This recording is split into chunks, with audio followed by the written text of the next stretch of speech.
फिर से शुरू करते हैं।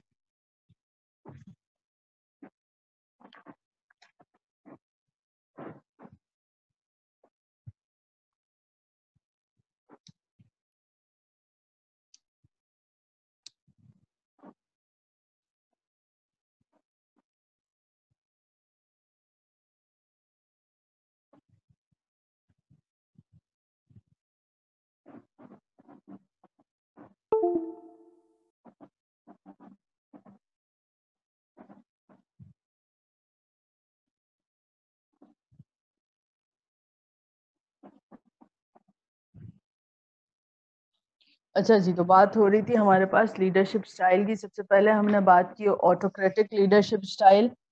यहाँ पे जिसको स्पेलिंग समझ में नहीं आए वो यहाँ से देख ले। ये रही ऑटोक्रेटिक, इस पे आगे आपने लिख देना लीडरशिप स्टाइल। ऑटोक्रेटिक में हमने क्या बताया? ऑटोक्रेटिक में हमने ये बताया कि लीडर जब डिसीजन लेगा तो विदाउट एनी कंसल्टेशन या किसी से कंसल्ट किए बगैर डिसीजन लेगा, यानी किसी का कंसल्टेशन नहीं होगा, वो जो सेंट्रलाइज बेसिस पे डिसीजन लिया जाएगा। अगला जो है वो है हमारे पास डेमोक्रेटिक, जिसे हम पार्टिसिपेटिव भी कहते हैं, जहाँ पे एम्प्लॉयज के पार्टिसिपेशन के साथ आपको जो है वो डिसीजन लिया जाएगा। ये पीछे लिखा हुआ है, अगर स्पेलिंग किसी ने देखनी है तो ये देख सकता है कि ये रही आपकी पार्टिसिपेटिव, जिसे हम डेमोक्रेटिक भी कहते हैं। ठीक है, इसके अलावा आपके पास है लेजिस्फेयर।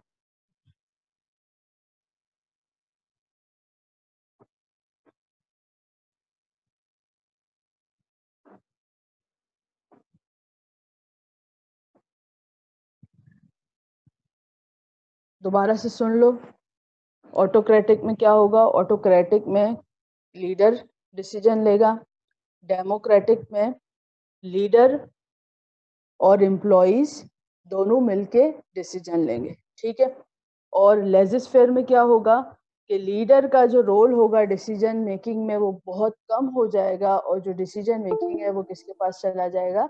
जो एम्प्लॉइज होंगे या सुपरवाइजर होंगे।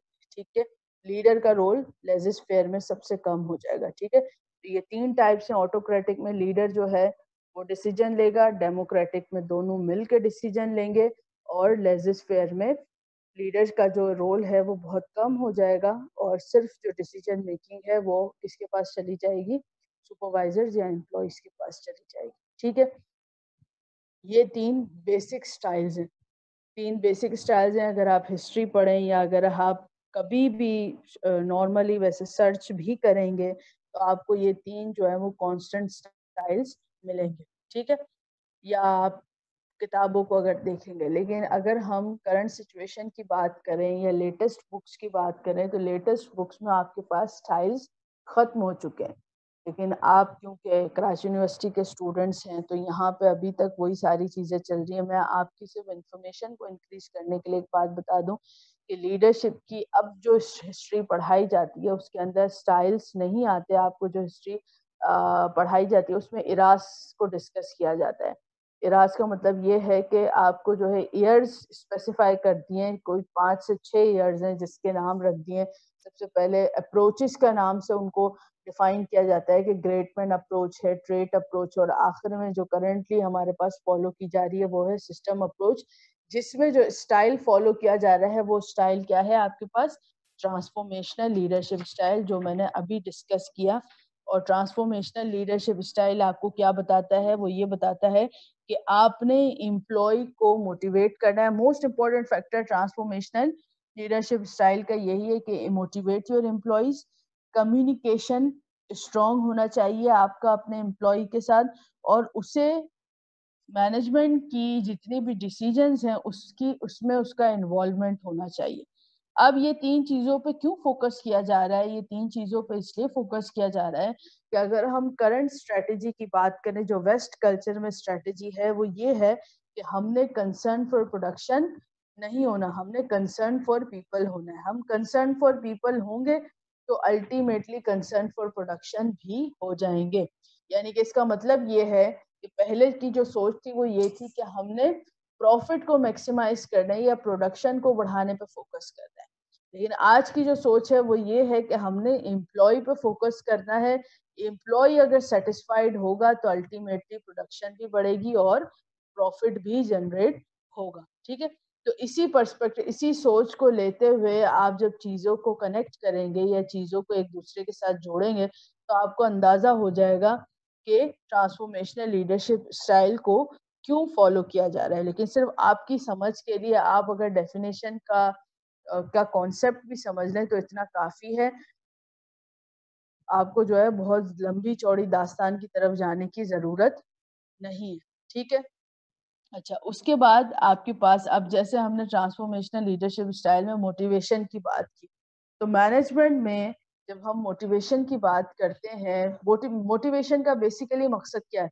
मोटिवेशन का बेसिकली मकसद ये है कि आपकी नीड्स को आइडेंटिफाई करना और उन नीड्स को और डिजायर्स को सेटिस्फाई करना, और वो नीड्स और डिजायर्स इस तरीके से सेटिस्फाई हो जाएं कि आप किसी और काम के लिए वो नीड्स आपको स्टिमुलेट करें। ठीक है, अब ये जो मैंने पूरी डेफिनेशन बताई है, ये जब हम अगला मैस्लो की नीड थ्योरी पढ़ेंगे तो इससे आपको अंदाजा हो जाएगा। ठीक है, मशहूर ज़माना अब्राहम मैस्लो ने एक थ्योरी दी जिसे हम Maslow hierarchy of need theory भी कहते हैं।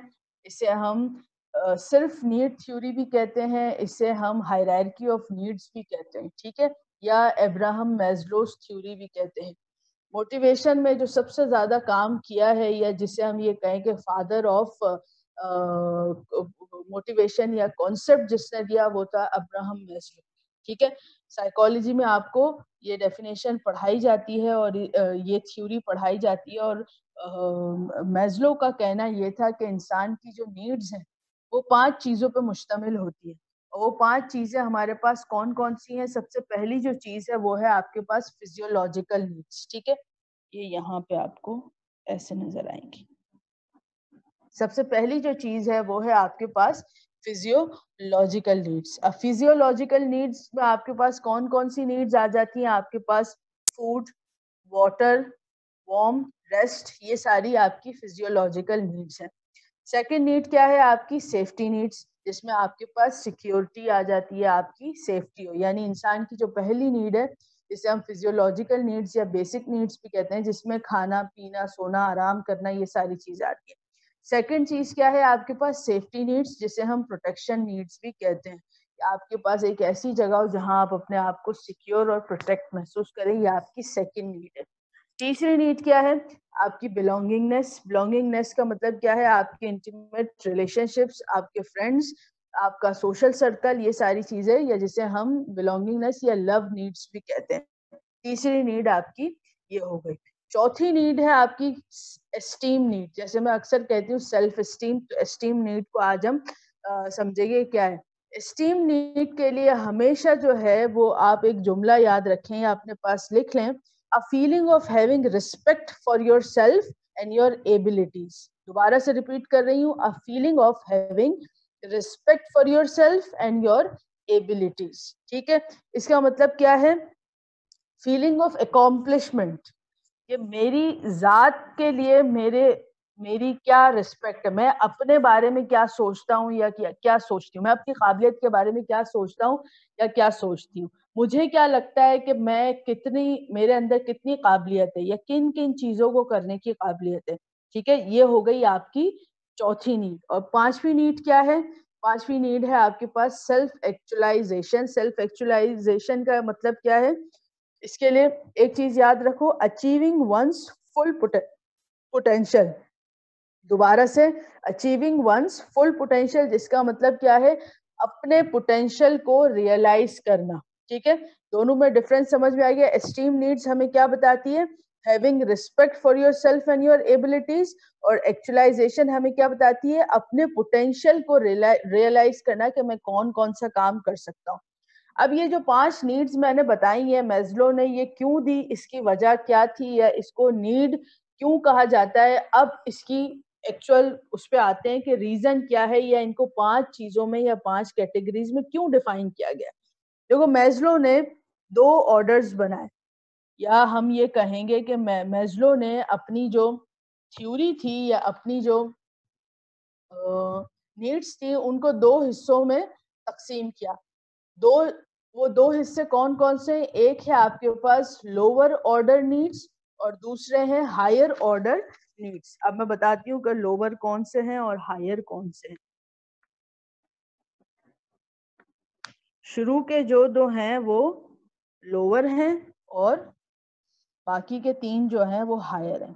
ठीक है, ये देखो, ये मैंने यहाँ मेंशन कर दिया, लोअर एंड हायर। ठीक है, अच्छा, अब मैस्लो ये कहता है कि इंसान की जो 5 नीड्स हैं, जो उसने नीड्स बताई हैं, उसका कॉन्सेप्ट ये है कि इंसान की जब एक नीड पूरी हो जाती है तो वो किसी दूसरी नीड की तरफ जाता है। कैसे?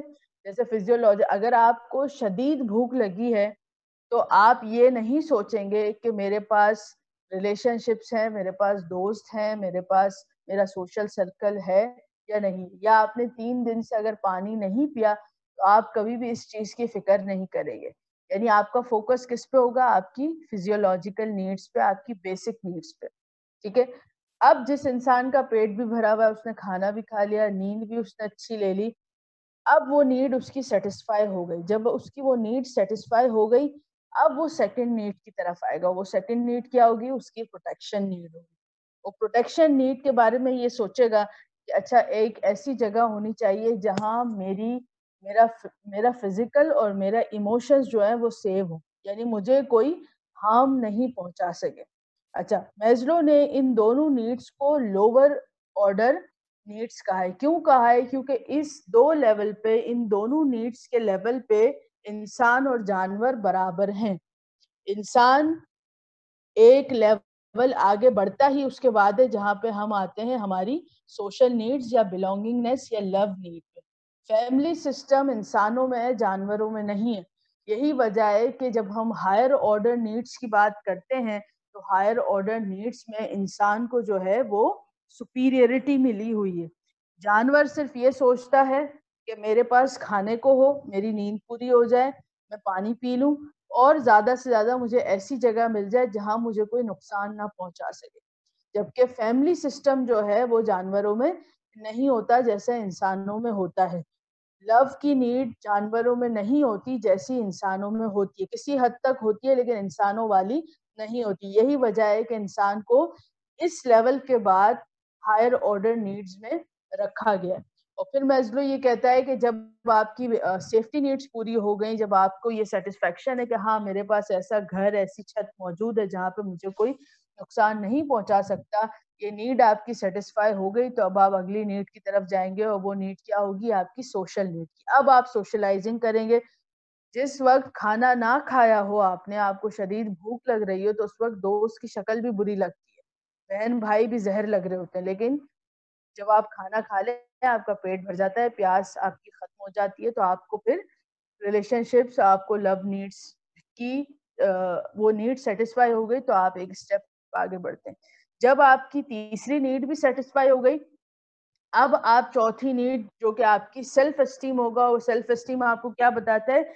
आपको, आप ये समझते हैं कि मेरी जात को रिस्पेक्ट मिलनी चाहिए, लोग जो हैं वो मुझे अटेंशन दें, मुझे एडमायर करें, मुझे रिकॉग्निशन मिले। ये सारी चीजें, सेल्फ रिस्पेक्ट की बात आती है आपकी, आप अचीवमेंट की बात करते हैं। ठीक है, क्योंकि वो पिछली 3 नीड्स आपकी सेटिस्फाई हो चुकी हैं। और जब आपकी चौथी नीड भी सेटिस्फाई हो गई, आपने सेल्फ रिस्पेक्ट भी आपको मिल रहा है, कॉन्फिडेंट भी हैं आप कॉम्पिटेंट भी हैं, फिर आप जो है वो 5वीं नीड की तरफ आते हैं और वो चीज आपकी क्या है? Self actualization, the need for growth. ठीक है, अब आप अपने पोटेंशियल को, आप चाहते हैं कि अपने पोटेंशियल को, जो आपके अंदर काबिलियत मौजूद है, उसको पूरे तरीके से जो है वो यूटिलाइज करें और अपनी इस नीड को फुलफिल करें। ठीक है, ये तो बात हो गई साइकोलॉजी के पर्सपेक्टिव से। अब ऑर्गेनाइजेशन में इस चीज को क्यों पढ़ाया जाता है, तो वो ऑर्गेनाइजेशन के पर्सपेक्टिव से हम आगे बढ़ते हैं। और वो चीज क्या है हमारे पास? वो ये है, यहाँ पे कुछ पॉइंट्स मैंने लिखे हुए हैं। जैसे लेट सपोज, अगर हम सेफ्टी नीड्स की बात करते हैं, ठीक है, तो सेफ्टी नीड्स यहाँ पे अगर हम ऑर्गेनाइजेशन के पर्सपेक्टिव से उसे कंपेयर करेंगे तो जॉब सिक्योरिटी है। ठीक है, जॉब सिक्योरिटी भी एक नीड है। आपको जब एम्प्लॉय लोग क्यों जो है वो गवर्नमेंट जॉब्स की तरफ जाते हैं वो इसलिए जाते हैं कि उनकी कोशिश होती है कि हमें हमारी जॉब जो है वो सिक्योर हो, यानी कि हमें कुछ भी हो जाए हमें अपनी जॉब से हाथ ना धोना पड़े, ठीक है? तो इस तरीके से कंपेयर किया गया है। सेल्फ एस्टीम, अगर आपको सेंस ऑफ अचीवमेंट चाहिए, क्लास में भी आपकी पिछली 3 नीड्स पूरी हो चुकी होती हैं, मोबाइल आपके पास मौजूद है, फ्रेंड सर्कल आपके पास मौजूद है, भूख आपको नहीं लगी हुई, प्रोटेक्शन के लिए आपके पास घर मौजूद है। फिर चौथी नीड को सैटिस्फाई करने के लिए आप क्या करते हैं, अपने क्लासरूम में आते हैं, जहाँ आप अपने चौथी या 5वीं की अगर हम बात करें, तो आपको एक सेंस ऑफ अचीवमेंट चाहिए, आप अपने पोटेंशियल को आइडेंटिफाई करना चाहते हैं। इसी तरीके से ऑर्गेनाइजेशन में भी आप इन्हीं चीज़ों के लिए जाएँगे और इन चीज़ों क ये जो प्रोसेस है सेल्फ एस्टीम का या सेल्फ एक्चुअलाइज़ेशन का, ये प्रोसेस आपका कभी खत्म नहीं होगा, नेवर एंडिंग है। हर जगह जहाँ भी आप जाएँगे आपकी कोशिश होगी कि कहीं न कहीं ये चीज़ें आपको नज़र आए। भूख आपको रोज़ लगती है, प्यास आपको रोज़ लगती है, रोज़ आपको की ख्वाहिश होती है कि लोग मुझे एप्रिशिएट करें। कभी भी कोई भी इंसान, एक नॉर्मल इंसान ये नहीं चाहेगा कि मुझे लोग इंसल्ट करें, मुझे जो है वो ज़लील करें, मुझसे जो है लोग, आपकी कोशिश ये होगी कि ज़्यादा से ज़्यादा अच्छे लोग मुझसे बात करें, मेरा फ्रेंड सर्कल बड़ा हो, लोग मुझे पहचानें। तो ये आपकी नीड्स हैं जिन्हें कैटेगराइज़ किया है किसने? अब्राहम मैस्लो ने, और इस चीज़ को इस तरीके से आपको बयान करके बताया। अब मेरा अंदाज़ा है कि ये चीज़ आपकी समझ में आ गई होगी। ये जो डिस्क्रिप्शन लिखा हुआ है, ये सारा डिस्क्रिप्शन वही है कि जिसमें आपकी वो सारी चीज़ें, अब देखो अगर हम सोशल नीड्स की बात करें तो सोशल नीड्स में हमारे पास टीम वर्क की बात हो रही है, ठीक है? जब हम अगर हम नॉर्मली बात करें तो सोशल नीड्स में आपकी क्या आती हैं? आपकी बिलॉन्गिंगनेस आ गई, आपके रिलेशनशिप्स आ गए। जब हम ऑर्गेनाइज़ेशन के पर्सपेक्टिव से बात करते हैं तो ऑर्गेनाइज़ेशन में क्या है? Team work. जब आप टीम वर्क में काम करते हैं तो आप क्या करते हैं? लोगों को इन्फ्लुएंस करते हैं। ग्रुप और टीम में क्या फ़र्क है? ग्रुप और टीम में यही फ़र्क है कि ग्रुप में जब आप काम कर रहे हैं तो आप अपने सेल्फ पर्पस के लिए काम कर रहे हैं, जबकि आप जब टीम के लिए काम करते हैं या टीम वर्क में काम करते हैं तो अब आप सारे टीम मेंबर्स का गोल जो है वो एक ही होगा, प्लस ये कि आप एक-दूसरे को इन्फ्लुएंस करेंगे, एक-दूसरे की काबिलियत को समझेंगे। आप ये चीज़ को एक्सेप्ट करेंगे, जैसे क्रिकेट टीम होती है। अब क्रिकेट टीम में अगर कोई अच्छा बॉलर है, तो बैट्समैन इस चीज़ को एक्सेप्ट करता है कि ये अच्छा बॉलर है, अगर बॉलिंग करवानी है तो इस प्लेयर से करवानी है। अगर ब जो कैप्टन होता है टीम का, वो इस चीज़ को एनालाइज़ करता है। अगर वो इस चीज़ को एनालाइज़ ना करे और वो ये सोचे कि जो भी अचीवमेंट होगी उसका सबका क्रेडिट मुझे मिलना चाहिए, तो फिर वो टीम नहीं हुई, वो ग्रुप में काम हो रहा है। और अगर आप टीम के काम ग्रुप में रह के परफॉर्म करेंगे तो फिर वही होगा कि टीम उस चीज को अचीव नहीं कर पाएगी। यही वजह है कि हम ये कहते हैं कि भाई पाकिस्तानी टीम या जो भी टीम जो अच्छा नहीं खेल पाती है, जिसकी हिस्ट्री बहुत खराब रही है, तो उसकी वजह ये है कि वो टीम में काम नहीं कर रहे बल्कि ग्रुप में काम करे। अपने सेल्फ के लिए, अपने फ़ायदे के लिए जब काम होता है, तो फिर वो टीम नहीं रहती, वो ग्रुप बन जाता है, ठीक है? कि मैंने ज़्यादा पैसा कमाना है, अगर हम ऑर्गेनाइज़ेशन के पर्सपेक्टिव से बात करें, तो आपकी सोच ये होनी चाहिए, येस, मुझे प्रॉफ़िट मिलना चाहिए, मुझे सैलरी मिलनी चाहिए, बट पहले ऑर्गेनाइज़ेशन का गोल अचीव होना चाहिए। क्योंकि अल्टीमेटली ऑर्गेनाइज़ेशन का अगर गोल अचीव हो गया, तो आपको भी उससे फ़ायदा होगा, प्रॉफ़िट आपको भी मिलेगा, ठीक है? तो यहाँ तक बात क्लियर हो गई है, ठीक है? और फिर उसके बाद आपकी कॉम्पिटेंस, अगर हम एक्चुअलाइज़ेशन की बात करें या हम बात करें सेल्फ एस्टीम की, तो ज़ाहिर है आपको जब एप्रिसिएशन मिलेगा, मॉनेटरी और नॉन मॉनेटरी इंसेंटिव्स मिलेंगे, तो वो आपके सेल्फ एस्टीम को रेज़ करेंगे। जैसे फर्स्ट सेमेस्टर में जिसकी परसेंटेज बहुत अच्छी आएगी, तो उसको एप्रिसिएशन मिलेगा, टीचर्स उसको एप्रिशिएट करेंगे, कोई ना कोई मेडल या कोई ना कोई ट्रॉफी मिलेगी, तो वो आपके सेल्फ एस्टीम को इम्प्रूव करेगा और अल्टीमेटली वो सेल्फ एस्टीम आपको आपके सेल्फ एक्चुअलाइजेशन की तरफ लेके जाएगा, जहां आप अपने पोटेंशियल को आइडेंटिफाई करेंगे। ठीक है, बहुत सारे स्टूडेंट ऐसे होते हैं इंटर मैट्रिक तक बहुत ही खराब रिजल्ट है, कभी पढ़ने में इंटरेस्ट नहीं लिया और यूनिवर्सिटी में आके कभी इत्तेफाक से एक आधा टेस्ट पढ़ के गए और पढ़ के जो है वो अच्छा रिजल्ट आ गया और रिजल्ट आने के बाद जब अप्रिसिएशन मिलना शुरू हुआ, तो वही चीज़ जो वो चाह रहे थे, जो रिक्वायरमेंट उनकी थी, वो जब उन्हें मिलना शुरू हुई, तो वो बच्चे जो है वो अच्छा पढ़ना शुरू कर देते हैं। तो वो जो एक आपके अंदर नीड है, अगर वो कहीं न कहीं फुलफिल होना शुरू हो जाती है, तो आप उस फॉर्म में या उस चीज़ के लिए काम करना शुरू कर देते हैं। ठीक है? तो ऐसे बहुत सारे केसेस होते हैं। ठीक है? तो यहाँ तक जो है वो हमारा लेक्चर जो है वो आज का क्लियर हो गया। नोट्स में मैंने हर चीज़ लिख दी है, जो आपको समझाया है वो सारी चीज़ें नोट्स में मौजूद हैं। नोट्स को गौर से पढ़ लीजिएगा। मैं इकरा को नोट्स सेंड कर दूँगी। इकरा बाकी लोगों को सेंड कर देना। और क्योंकि किताब में आपके पास ये टॉपिक मौजूद नहीं है। ठीक है? तो अब अगर आप नोट्स बनाएँगे, तो आपको नेट पे सर्च करना पड़ेगा, इधर-उधर किताबें छाननी पड़ेंगी। तो आपकी आसानी के लिए मैंने जो है वो नोट्स शॉर्ट करके बना दिए हैं, इसे याद कर लेना। और बस आज का लेक्चर जो है वो इतना ही था। लास्ट क्लास आखिरी क्लास थी। अगर आपका कोई सजेशन हो तो आप मुझे दे सकते हैं। क्योंकि ऑनलाइन क्लास थी, तो मेरा जहाँ तक अंदाज़ा है कि जैसा पिछली क्लासेस में या पिछले सेमेस्टर में होता रहा है, वैसी तो पढ़ाई नहीं हो पाई, लेकिन जितनी भी हुई उसमें आपका जो भी पॉजिटिव या नेगेटिव फीडबैक है, आप वो दे सकते हैं। इसका आपके मार्क्स पे कोई इफ़ेक्ट नहीं पड़ेगा। ठीक है? और इसके अलावा एग्ज़ाम की जहाँ तक बात कर लें, तो कॉन्सेप्चुअल पेपर आएगा, रट्टे लगाने की ज़रूरत नहीं है, रट्टे वाले सवाल नहीं आएँगे। जिसने क्लास ली है, लेक्चर गौर से सुना है, राइटिंग स्किल्स अच्छी हैं, वो पेपर बहुत आसानी से पास कर लेगा। ठीक है? 2-3 सेकंड का पॉज़ लेते हैं, किसी का कोई सवाल, किसी का कोई सजेशन, किसी का कोई फीडबैक हो तो वो मुझे बता सकता है। अगर आप चाहते हैं कि बाकी लोगों को ना पता चले, तो आप मुझे वो भी चैट में लिख सकते हैं, तो मैं उसे अनाउंस करके नहीं पढ़ूँगी। तो 2-3 सेकंड का पॉज़ लेते हैं और उसके बाद फिर क्लास को एंड करते हैं।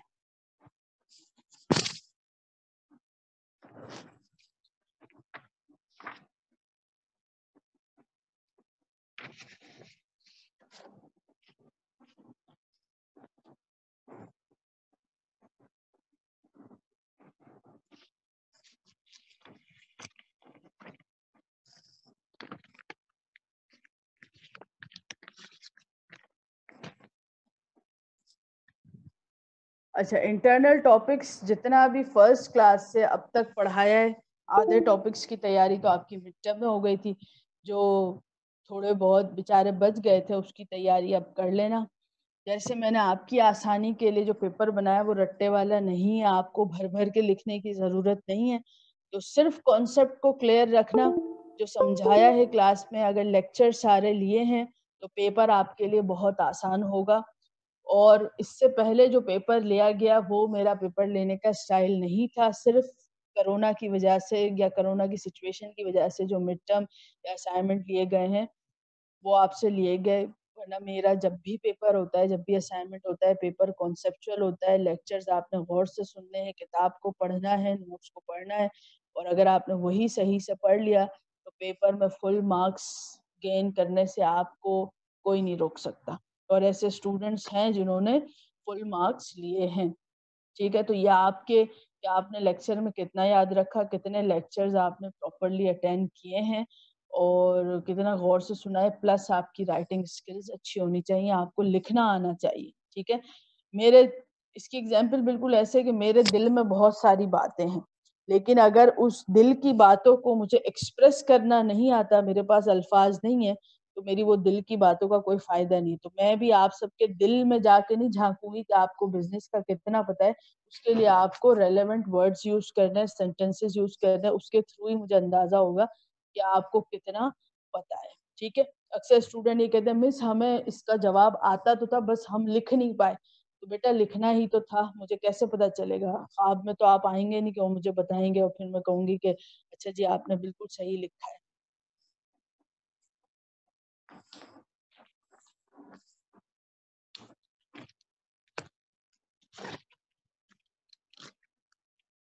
इकरा मुझे अटेंडेंस सेंड कर देना।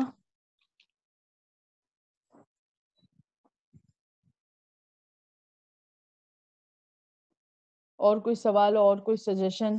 टाइम क्या हो रहा है?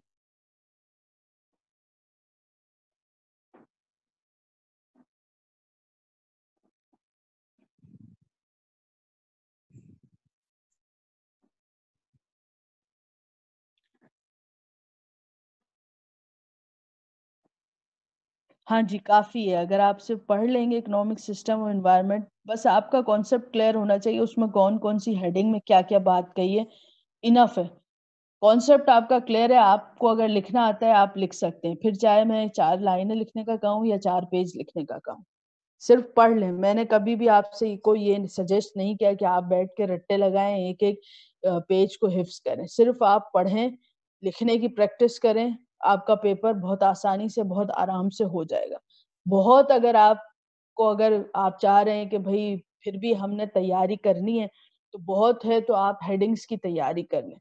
कि आप ये देख लें कि अच्छा इस सवाल में इतनी हेडिंग्स है, तो हेडिंग्स के नाम आपने याद कर लिए, ठीक है? तो उससे ये होता है कि आपके पास जो है वो वोकैब्युलरी अच्छी हो जाती है, वोकैब्युलरी आपकी इम्प्रूव हो जाती है और फिर वो चीज़ों में एसोसिएशन बन जाता है, ठीक है? अब ये जब आप साइकोलॉजी पढ़ेंगे तो फिर आपको अंदाज़ा होगा कि मैं क्या चीज़ कहना चाह रही हूँ।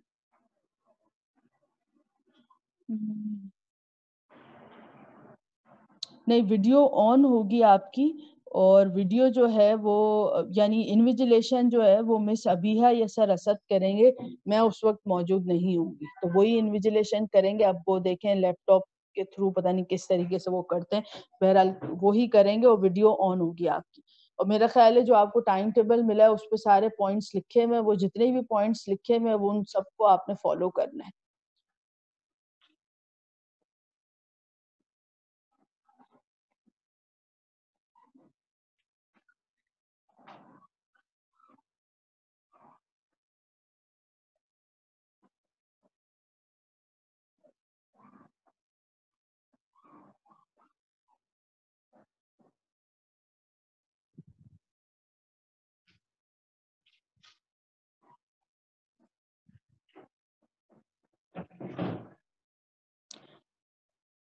इकरा बात क्लियर है?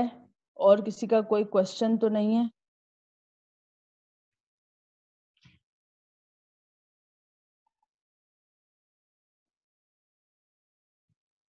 रोज़ पेपर हिंदी के इसके लिए तो आप मिस अबीहा या सर मिसबा से बात करें, इसके लिए मैं तो कुछ नहीं कर सकती।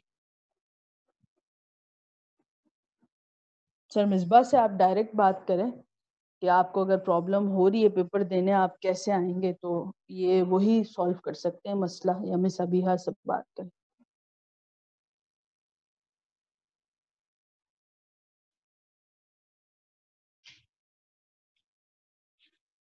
4 चाहे तो बना सकते हैं। हाँ, अगर आपको लगता है कि आपका क्वेश्चन जो है वो उसका आंसर फ्लो चार्ट में है तो आप बना सकते हैं।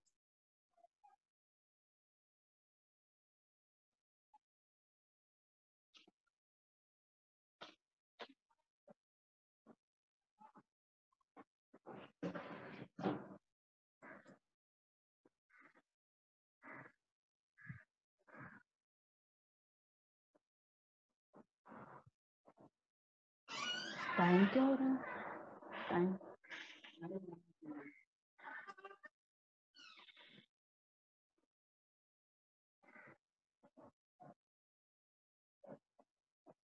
चलें जी, और किसी का कोई सवाल नहीं है? अच्छा जी, गुड लक। अल्लाह ताला आपको कामयाब करे इंशाल्लाह और आपका पेपर बहुत अच्छा हो और मैं बहुत अच्छे-अच्छे मार्क्स दूँ। इंशाल्लाह, अल्लाह हाफ़िज़।